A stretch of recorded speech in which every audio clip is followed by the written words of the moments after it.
Hot topics. Hot topics here on the HR Stories podcast. Don't forget, folks, the Ultimate Guide to HR Checklist Edition is our book. You want some more of John and Chuck? You want to bring us home, hold us for Christmas, for the holidays? Yeah, yeah.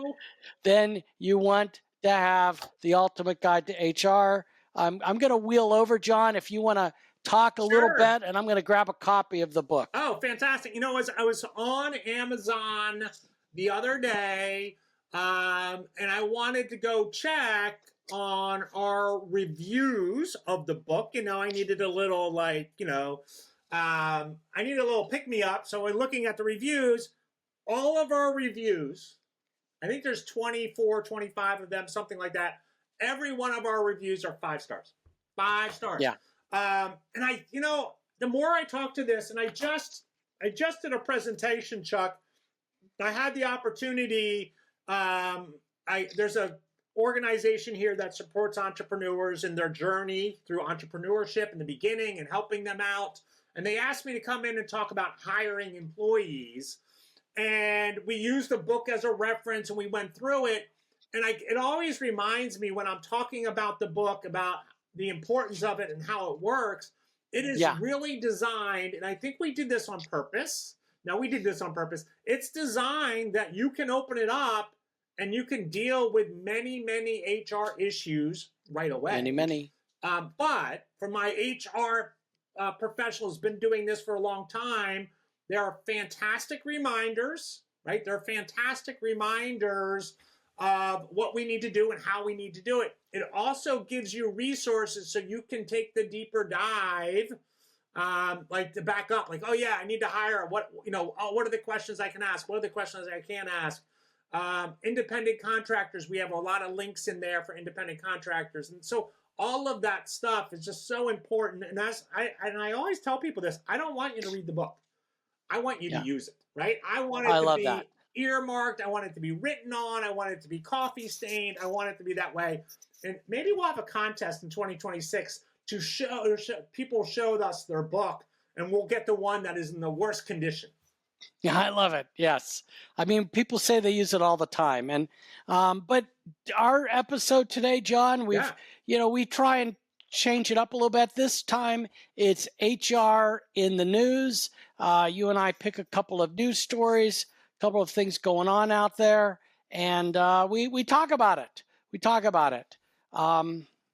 So I would like to start, if I could, because this is in the news, but it's kind of a projection into the future. Oh, yeah, and we've heard of Glassdoor out there. People write reviews and about Glassdoor about their companies and everything like that. So today I want to share 3 big items from a new Glassdoor Work-Life Trends 2026 report, along with some additional analysis from the folks over at HR Dive, hrdive.com, Fast Company, and Forbes. Okay. So everyone's weighing in on this, and the trends are reshaping the HR landscape and revealing how the employee-employer relationship is shifting again. So let's jump in. Yeah, I want to hear something fascinating. I did not get to read the report, so I'm fascinated to hear from you, my HR expert. What's going on? All right, so there were 3 things. So news item number 1 was about rolling layoffs and a culture of anxiety. So Glassdoor found that more companies are using rolling layoffs or small repeated waves of reductions, often fewer than 50 employees at the time. Why do that? Oh, I can think of because reducing headcount in smaller groups allows organizations to avoid the WARN Act, WARN. It's a notification act. Yep. There's a threshold there. So keeping it small keeps you under the threshold. Yeah, I will say, Chuck, and I haven't done my research on this, but I do think that under the WARN Act, if you're doing so many in a year or so many over a period of time that's going to be over 100, you still have that notification responsibility. So Okay. All right. There you go. And there's some state laws yeah, regarding this too. But public attention and headlines, avoids that, and sudden PR fallout. But here's the warning flag. You see, rolling layoffs may give companies a way to reduce headcount without making headlines, but they create cultures of anxiety, insecurity, and resentment, Glassdoor reported. So employees in the study describe ongoing uncertainty and fear, never knowing whether another round was coming. yeah, Like, is this going to hit me now or not? yeah. And so it was kind of a slow, quiet drip, drip, drip, led to distrust, rumor mills, retention problems, productivity dipped. So I think the HR takeaways here on the first part of this story is if layoffs are truly needed, one clear message sometimes is better than that ongoing uncertainty. You want to communicate the why openly because silence, lack of communication starts the rumor mills and it builds and breeds fear. And finally, you want to support managers with talking points so the messages stay consistent. Yeah, and I will say, I remember the first layoff I went through, and I went through it as an employee. The company I was working for ended up doing a layoff, and I don't know how many people it was, but it was a lot amount of people, and it was handled so poorly. I remember that day, we called it, because it was Valentine's Day, so we call it Bloody Valentine's Day, right? And so what was happening, by like, all of a sudden, first of all, you walked in and there was all this security personnel around, right? Which wasn't like they were out and visible. And then what was happening is HR people were going into people's offices and asking them to come to HR. And they were all carrying, I think it was a purple or blue folder. And so what was happening is employees were catching on. They're like, if you see an HR person with a blue and purple folder and they're coming for you, boom. But so everyone gets laid off, right? So all these individuals gets laid off. And there wasn't really a good explanation, right? And so afterwards, we all felt on edge, like this could happen tomorrow, it could happen again, and right? And we had more responsibilities. We didn't know who to go to because that person wasn't there anymore. And it was just handled really, really poorly. And so we did have another instance where it was handled really well, where the general manager of one of the sites, they were laying off, they were closing that site. And so the general manager got up and gave a speech, gave a presentation, said why this was happening, this kind of stuff. And it wasn't going to be like that day, it was going to be a year, right? So they were closing in a year. So he's giving everyone a heads up, this is what we're going to do. And I was in the back of the room when this happened. And it was interesting listening to the other employees because they're like, you know what? It sucks that we're getting laid off, but they did it with respect. They did it with concern. They followed the company's values, and we really appreciate that. So if you do it well, you can build some trust. Yeah. Okay, so news item number 2, and this is one of your favorite topics. It's that return to office, return to office. But it's I don't want to. the new return to office reality, flexibility versus advancement. So, we talked about this in the early days also about how not to ignore your people that are still working remotely versus the on-site folks. And it's coming up in this survey. So Glassdoor reports that remote and hybrid employees are quietly experiencing fewer opportunities for promotions and advancement. So now there's some oomph to this. It's not just a theory. So no company wants to say it out loud, but the pattern is showing up in employee reviews. Remote and hybrid workers report being passed over for advancement. When we say employee reviews, we're talking about Glassdoor reviews. On Glassdoors. So remote hybrid workers report being passed up for advancement. Those who came in the office are prioritized for growth, and remote worker career satisfaction has dropped from 4.1% in 2020 or what percent, 4.1 in 2020 to 3.5 in 2025. So Glassdoor's headline takeaway on this is, in 2026 and moving forward, remote and hybrid work isn't going to disappear, but workers will be pressured to make more explicit trade-offs between flexibility and career advancement. In other words, flexibility is still available, but it will cost employees something professionally. Ouch. So a couple of HR takeaways. Be honest about whether proximity bias, there's right. Yeah, I had not heard that term. Bias. Oh, really? Yeah. Proximity bias exists in your culture. If face-to-face presence matters for advancement, define it and why. And then create clear performance standards so remote workers understand their path forward.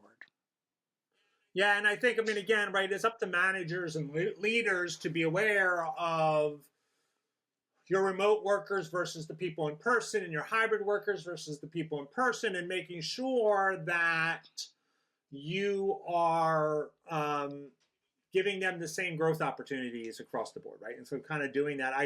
Doing a lot of coaching right now, and I'm working for one company, and one of my coaching clients is the company's in Nashville. The coaching client is in Wisconsin, I think. Wisconsin, yeah.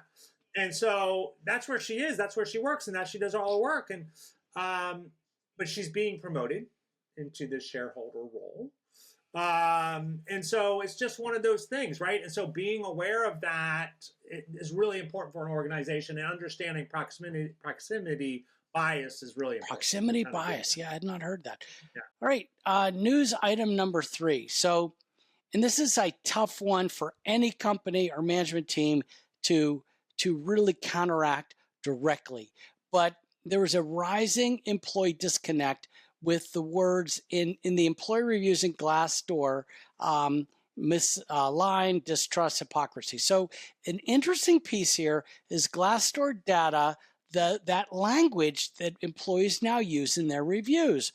Words like misaligned up 149%. Wow. The word distrust, disconnect, hypocrisy. These words speak a major shift in workplace sentiment.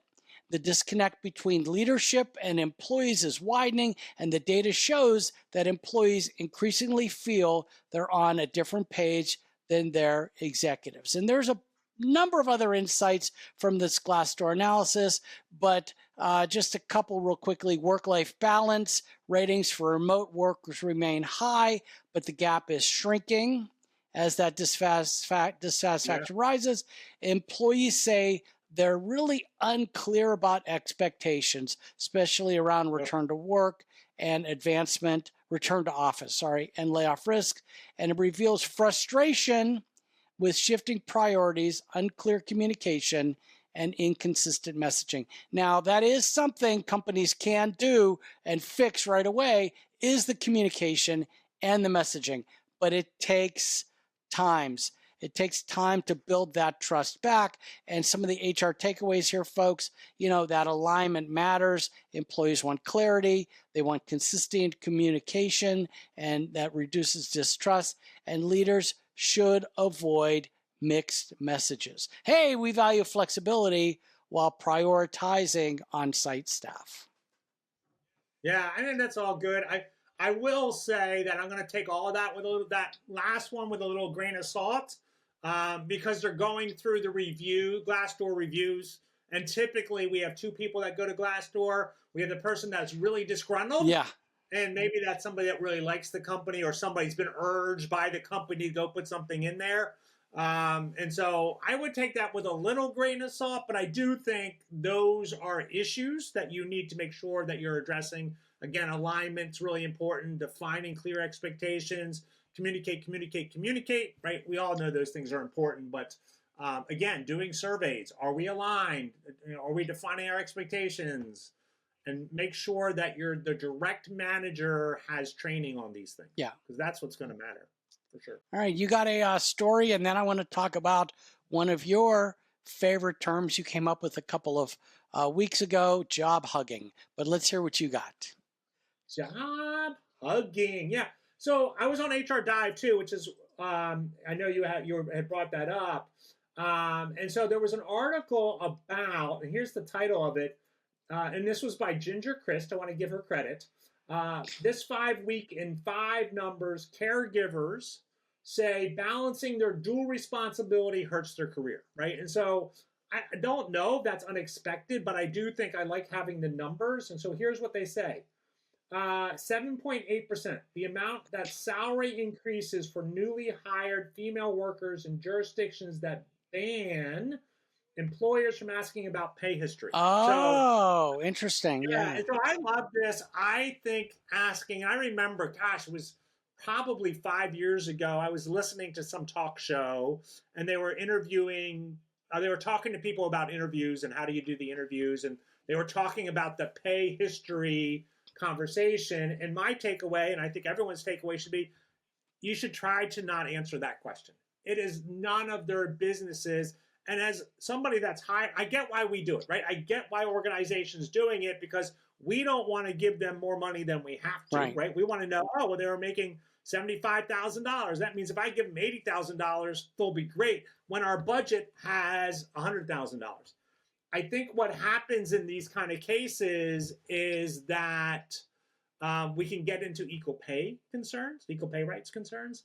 And so really always thinking about this. So Boston, let's see, what they found was that those places where pay history was banned, 77.8% was a Yeah, no, I could see that. Sure.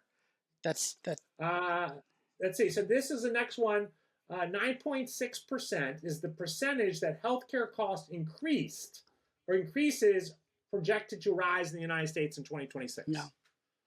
And that's a big one, right? We're hearing all these stories about individuals on the Affordable Care Act, but beyond that, it is raising 9.6%, which is going to be hard for companies and going to be hard for employees. Yeah. And so how do we deal with that? And that fits, right? Because we saw that in our renewals for healthcare went up about 8 to 10-ish% on medical. So sure.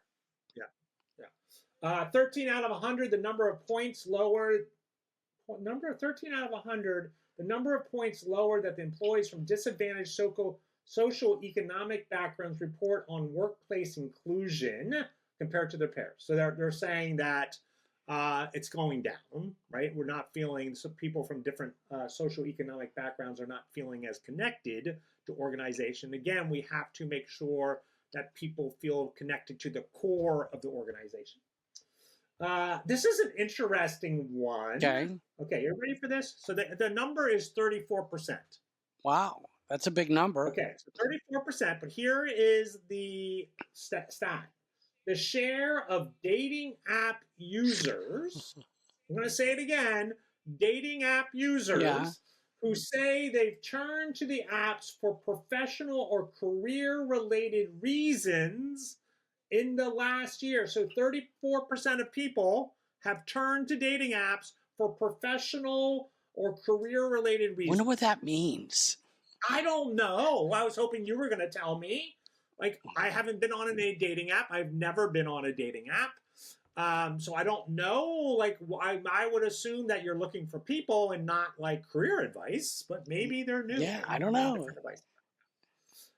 Okay, so the last one, which goes back to the lead, which I buried, 61%, the percentage of caregivers who say that trying to balance caregiving, taking care of kids, taking care of mom and dad, and their job have had a negative impact on their career. So 61% say caregiving has a negative impact on my career. Wow. Yeah, I could see that. I mean, look, I try and be flexible with the people that are caregivers, and well, they are the women in my office, but I could see how that would get frustrating to some folks. Like, the mom always has to leave. The mom has to go. The child is sick. The mom has to go pick him up. I see that. I see that a lot. So. Yeah, and I mean, again, right, and I think again it's that whole balancing, but I also think we can't balance the need of the caregivers and then just for those individuals that are single say, well, you have to work on Christmas, or you don't have kids, so you're gonna. That's not fair either, right? And so kind of balancing all of that and kind of really being empathetic around the board becomes really important. Yeah. All right, great. I got one more story. And All right. as I alluded earlier, a few weeks ago, you brought up a great term I'd never heard, job hugging. Job hugging. And yeah, the idea that people are clinging tighter to jobs that they have because the market's shaky. Nobody wants to be the one left without a seat when the music stops, but they're not necessarily hugging jobs that they actually like, right? Wasn't that the deal, right? Yeah. So, well, there's a new Bloomberg article that just gave us a fascinating twist on that theme, because it turns out job hugging isn't just happening in maybe cushy office roles or stable careers. Yeah, it's actually reshaping what's going on in tough jobs too. So I found this fascinating, where the news item here is hard jobs that people don't normally want are suddenly in high demand. And this is based on a Bloomberg article. They report that despite a weakening U.S. labor market overall, hard jobs, the ones people usually avoid, are suddenly experiencing a surge in applicants. And we're talking about jobs like construction flaggers, right? Come on through, stop. Warehouse labor, sanitation, and outdoor municipal type work, physically demanding roles with unpredictable hours. And the article highlighted one example from Atlanta. Before the pandemic, this contractor might get 8 to 10 applicants a week for road flagging jobs. Now, 80 applications a week, 8 times higher. The guy is blown away, right? He's like, what the heck?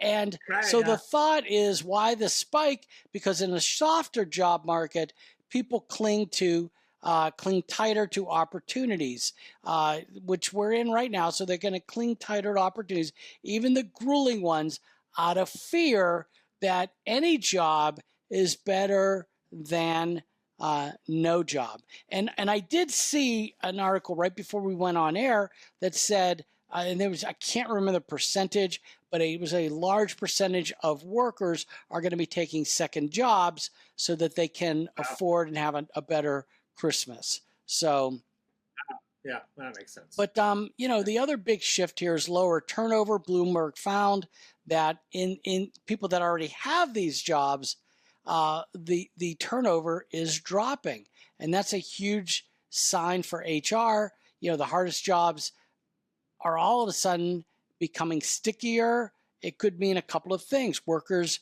feel they have fewer outside options. Mobility is shrinking. Job market safety net feels thinner, and people are too scared to move.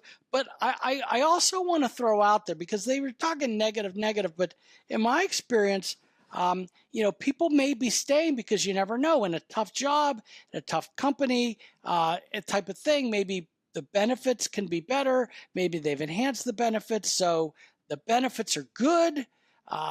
Maybe some people are afraid to leave. Maybe there's because of health care.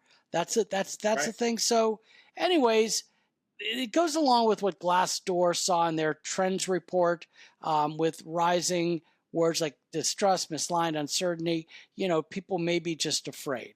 But anyways, John, I just want to let you know your guru-ness of bringing me that phrase, job hugging. It's not just happening in offices. It's showing up in the hardest jobs and toughest jobs in America. So all I have to say is HR and business owners, you need to be prepared for what happens after the hugging stops. All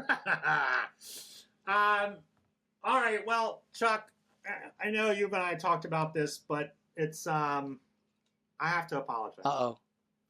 I have to apologize to our listeners because I've done something that all of us have been doing for a long time, and I don't think as a leader, as an HR expert, that I should have been doing. Uh-oh. Here's the thing.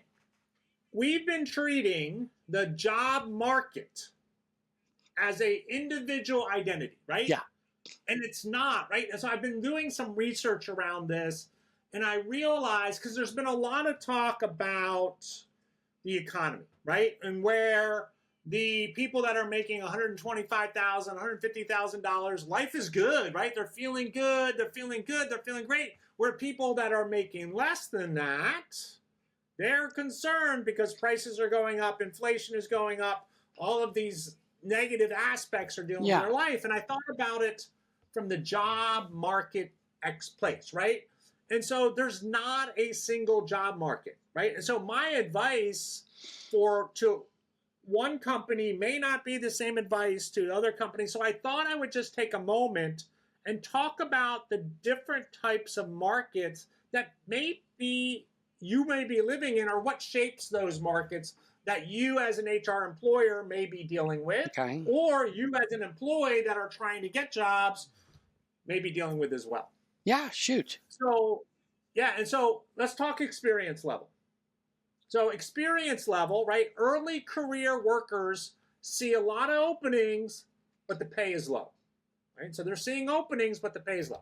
Mid-career workers hit specialization pressure, meaning that they are dealing with, all right, I'm here, but I don't have that specialty, so there's nowhere for me to go, right? And so, again, I think there's going to be a lot of mid-career people going, I need specialized education to get to the next level. And then we have late career workers, right? There's a demand in their area, but there's also age bias. And so a lot of people get to that point where they're 45, 47, 50, 51, and that they lose their job, but they have the expertise, but people are like, well, I can't hire you because you're too old, because you're going to leave in a year, right? So kind of doing that. So again, same economy, totally different experiences. And then we have education and skills. And this is one that fascinates me because I think, my opinion is that the bachelor's degree does not mean as much as it used to. And there are many, many ways to get a good paying job without getting a bachelor's degree, right? And that's that technical skills and certifications that I think are going to become more prevalent and more needed. Well, we know they're needed. We know there's a demand in that area for HVAC techs, for people that are working there. There's just a big demand. And so the salaries are going up. I was talking to somebody, I was doing a presentation for an HVAC company, Chuck, and they were complaining that some of their employees were complaining about their work conditions and blah, blah, blah. And they were like, you make $125,000 a year and you're complaining? Yeah, right. And I was like, wait, you're an HVAC tech and you're making $125,000 a year? Right? So skilled trades, red hot, right? Red hot. Tech, right? So tech industry is selective and reshuffling. We see a lot of people going on. AI is a thing to be paying attention to, so kind of being there. Hospitality is churn, churn, churn. You know this more and better. We were talking about it before we came on air. It's a churn, right? Just kind of a churn going on. Nonprofits are dealing with funding cycles and trying to deal with that. And so there's a lot of apprehension in the nonprofit world. So two people can be in job hunt side by side and they're feeling it totally different. Industry. So industries to be in. Healthcare, skilled trades, hospitals to be... industries to be concerned about, tech for sure, hospitality for sure, because that's just kind of going to be based on if people have money to go to the resort. If they don't, then they're going to be cutting back. And then nonprofits is funding. And then the other thing to think about in terms of job markets is geography, right? And we were talking about this before we came on. The job market down in the Keys and the type of people we're going to get is going to be totally different than if we go to Nashville, Tennessee, or Washington, D.C., or Portland, Maine, or Portland, Oregon, right? It's just going to be different. And so a couple things that I would tell employers and employees to pay attention to for 2026. Trades, still hot, right? Still looking Yeah. hot. So maybe you're a mid-career person that you've been doing knowledge work. Maybe you want to go and spend 2 years and get your certification in HVAC, and you know you're going to have a career for the rest of your life. Healthcare is stretched thin, meaning they need people. And so going back and maybe getting a degree in that. Knowledge workers, there's plenty of candidates. That means there's more selective hiring. Mm-hmm. And so if you're a knowledge worker, there may not be as many openings as there were in the past. Yeah. Hybrid work, it's here to stay, but like 2 to 3 days in the office, right? And so kind of looking at that. And then AI is shifting roles more than it's eliminating. Yeah. Right. And so we're kind of seeing that play out and say what are those roles and that kind of stuff. Turnover's still here, still real, still burnout is still real. We need to be paying attention. So it was just, I think we need to think more about it. And I'm probably going to do a newsletter around this. So if you're not subscribing to our newsletter, text us, let us know. Because I do think it's a really important thing to be thinking about, because I hear all these experts, and if I am a HVAC company in the rural area, I may be having a really hard time finding employees, and all the experts are saying, well, there's not enough, right? There's all these people looking for jobs. Well, maybe not in my area, right? And so just being aware of that, I think. And so don't jump on that simplification of, oh, it's a job market. So, hey, sorry, I rambled there. No, for a you're while, passionate. Let me ask you a question. Have you seen Sure. the CEO of Ford? Have you ever seen him? Like, I don't think I have. His last name is Farley. Oh, yeah, that's right. He looks like Chris Farley. Right? It's his cousin. Yeah. His cousin, right? That's right. Yes, I did hear that. But he's been out stumping around saying, and I can't remember, it's 5,000 or 50,000 of skilled technicians that they need to build cars that they're short. They're short. Right. Can't find the pipeline for trades. So anyways, folks, you've heard it all here. HR in the news, stories happening. I mean, we could go on and on. There's so much going on, but you've been listening to the HR Stories podcast, where there's a lesson in every story. And I guess there's a lesson in every news story. Thanks. We'll see you next week.